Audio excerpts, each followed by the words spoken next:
আজকে আমরা বহুদিন পর সি মাছ খাইমু, তো এই জন্য আইলাম সি মাছ খেতে। তো আমার এমবিবিএস ডাক্তার, তো তোমার সি মাছ এটা কয় মাসে সি মাছ এটা? এটা মাত্র 2 মাসই হল। 2 মাসে পদ্ধতি সি মাছ, আধুনিক পদ্ধতি। আধুনিক। বহুদিন থেকে সে মাছ ভর্তা খাই না। আপনারা কি বলেন, শশা না সে মাছ? আমার ভাষা দেখতে সে মাছই বলি, শশা কমে বলে। খেতে এসে দেখি ভাই শশা তো নাই, মানে সকাল সকাল কি হয়েছে, শশা 10 কেজি শশা নিয়ে গেছে। তো আমরা এলাম বিকেল টাইমে মানে দুপুর টাইমে শশা ভর্তা খাইমু। তা এসে দেখি গাছে একটা শশা নেই, যেগুলো আছে সব টেরা মেরা, মানে বেমার ধরছে। কোনো শশা 6 প্যাক হয়ে বসে আছে, 3 প্যাক, মানে যে অবস্থা শশা দেখে 3 কেজি টাইনে টুনে নিলাম।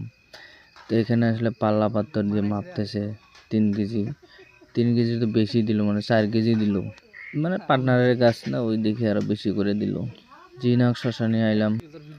এখন শশাগুলো করে ভালো করে ধুইয়ে পানি দিয়ে, মানে ধুলা মাটি থাকে না। তো আমার ভাবি কি সুন্দর করে কাটতেছে, মানে শশা ভর্তা করবো আর কি। শশাতে এইরকম ঝাল দিছে কি আর কমু, ঝালে ঠেকে কান দিয়ে ধুমে বেড়াইতেছে। তারপর দেখো খাগড়া খাগড়ি বাচ্চা শিয়ালের মতন, কে আগে খাইবো আর কে খাইবো না। পাইলেই একবারে মুখে 4টা করে দিতে চায়, মানে এই দেহ খাওয়ার স্টাইল, এই দেহ কত বড় হা মিলতেছে, শশা একবারে মুখে হয়ে গেল শেষ।